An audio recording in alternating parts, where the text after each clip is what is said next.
Nurse ನಿಮಿಷಾ ಪ್ರಿಯಾಗೆ ತಾತ್ಕಾಲಿಕ relief ಸಿಗ್ತಾ ಇದೆ. ಎಂಎನ್ನಲ್ಲಿ ನಾಳೆ ಗಲ್ಲು ಶಿಕ್ಷೆ ಆಗಬೇಕಾಗಿತ್ತು ನಿಮಿಷಾ ಪ್ರಿಯಾಗೆ.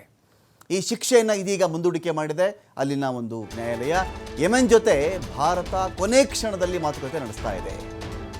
ಕೇರಳ ಮೂಲದ ನಿಮಿಷಾ ಪ್ರಿಯಾ ಅಂತ ನರ್ಸ್ ಇವರು. ಭಾರತ ಒಂದು ಕಡೆ ಸರ್ವ ಪ್ರಯತ್ನ ಮಾಡ್ತಾ ಇದೆ, ಹೇಗಾದರೂ ಮಾಡಿ ಗಲ್ಲು ಶಿಕ್ಷೆ ತಪ್ಪಿಸಬೇಕು ಅಂತೇಳಿ. ಗಲ್ಲು ಶಿಕ್ಷೆಯನ್ನು ಇದೀಗ ಯೆಮೆನ್ ಸರ್ಕಾರ ಮುಂದೂಡಿಕೆ ಮಾಡಿದೆ. ಗಲ್ಲು ಶಿಕ್ಷೆಯನ್ನು ಕ್ಯಾನ್ಸಲ್ ಮಾಡಿಲ್ಲ, ಅದು ಪೋಸ್ಟ್ಪೋನ್ ಮಾಡಿದೆ ಅಷ್ಟೇ. ಕೇರಳ ಮುಸ್ಲಿಂ ಮುಖಂಡರಿಂದ ಮಧ್ಯಸ್ಥಿಕೆ ಯತ್ನ ನಡೀತಾ ಇದೆ ಒಂದು ಕಡೆ. ಇವತ್ತು ಯೆಮೆನ್ನಲ್ಲಿ ಸಂತ್ರಸ್ತ ಕುಟುಂಬದ ಜೊತೆಯಲ್ಲಿ ಚರ್ಚೆ ಕೂಡ ಇದೆ. ಏನಾಗಿತ್ತು ನೋಡಿ, ನಿಮಿಷಾ ಪ್ರಿಯಾ ಅನ್ನೋರು ಯೆಮೆನ್ನಲ್ಲಿ ಇರ್ತಾರೆ, ನರ್ಸ್ ಕೆಲಸ ಮಾಡ್ತಾ ಇರ್ತಾರೆ. ನರ್ಸ್ ಕೆಲಸ ಮಾಡ್ತಿರ್ಬೇಕಾದ್ರೆ ಒಬ್ಬ ವ್ಯಕ್ತಿಯ ಪರಿಚಯ ಆಗುತ್ತೆ. ಆ ವ್ಯಕ್ತಿಯ ಪರಿಚಯದೊಂದಿಗೆ ಈ ನಿಮಿಷಾ ಪ್ರಿಯಾ ಏನು ಮಾಡ್ತಾರೆ, ಒಂದು ಕ್ಲಿನಿಕನ್ನು ಓಪನ್ ಮಾಡ್ತಾರೆ. ಚೆನ್ನಾಗಿ ಲಾಭ ಬರ್ತಾ ಇತ್ತು. ಈ ಲಾಭವನ್ನು ಆ ವ್ಯಕ್ತಿ ಪಡೆದುಕೊಳ್ತಾ ಇದ್ದ, ಯಾರು ಇನ್ವೆಸ್ಟ್ ಮಾಡಿದ್ನೋ ಆ ಮನುಷ್ಯ ಪಡ್ಕೊಳ್ತಾ ಇದ್ದ. ಈ ವಿಚಾರಕ್ಕೆ ಸಂಬಂಧಪಟ್ಟಂತೆ ಸಾಕಷ್ಟು ಮಾತುಕತೆ ನಡೀತಾ ಇತ್ತು. ಹಾಗಾಗಿ ಏನಾಗಿತ್ತು, ಆ ವ್ಯಕ್ತಿಯೊಂದಿಗೆ ಜಗಳ ಆಯಿತು, ಕಿರುಕುಳ ಕೊಡ್ತಾ ಇದ್ದಾರೆ ಅಂತ ಕಂಪ್ಲೇಂಟ್ ಆಯಿತು. ಆ ವ್ಯಕ್ತಿ ಜೈಲಿಗೂ ಹೋಗ್ತಾನೆ. ಆನಂತರವೂ ಈಕೆಯ ಕ್ಲಿನಿಕ್ ಮುಂದುವರೆದಿತ್ತು. ಜೈಲಿಂದ ಬಂದ ಮೇಲೂ ಕೂಡ ಈಕೆಗೆ ಕಿರುಕುಳ ಮುಂದುವರೆಸ್ತಿರ್ತಾನೆ. ಇದರಿಂದ ಒಂದೇ ಸಲ ಮುಕ್ತಿ ತಗೋಬೇಕು ಅಂತ ಹೇಳಿ ಈಕೆ ಪ್ರಯತ್ನ ಪಡ್ತಾಳೆ. ಈಕೆಯ ಪಾಸ್ಪೋರ್ಟ್ ಎಲ್ಲವನ್ನು ಕೂಡ ಅದೇ ಪಾರ್ಟ್ನರ್ ಒಂದು ಕಡೆ ಎತ್ತಿಟ್ಕೊಂಡಿರ್ತಾನೆ. ಪಾಸ್ಪೋರ್ಟು, ವೀಸಾನು ಎಲ್ಲವನ್ನು ಎತ್ತಿಟ್ಕೊಂಡ್ಬಿಟ್ಟಿರ್ತಾನೆ ಅವನು.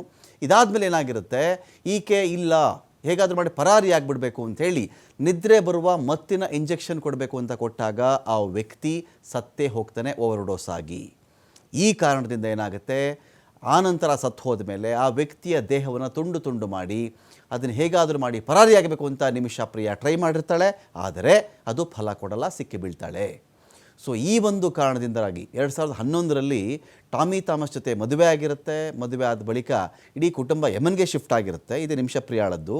3 ವರ್ಷಗಳ ಬಳಿಕ ಆರ್ಥಿಕ ತೊಂದರೆಗೆ ಸಿಕ್ಕಾಕೊಳ್ಳುತ್ತೆ. ಆನಂತರ ಗಂಡ ವಾಪಸ್ ಬಂದುಬಿಡ್ತಾರೆ, ಭಾರತಕ್ಕೆ ಬಂದುಬಿಡ್ತಾರೆ.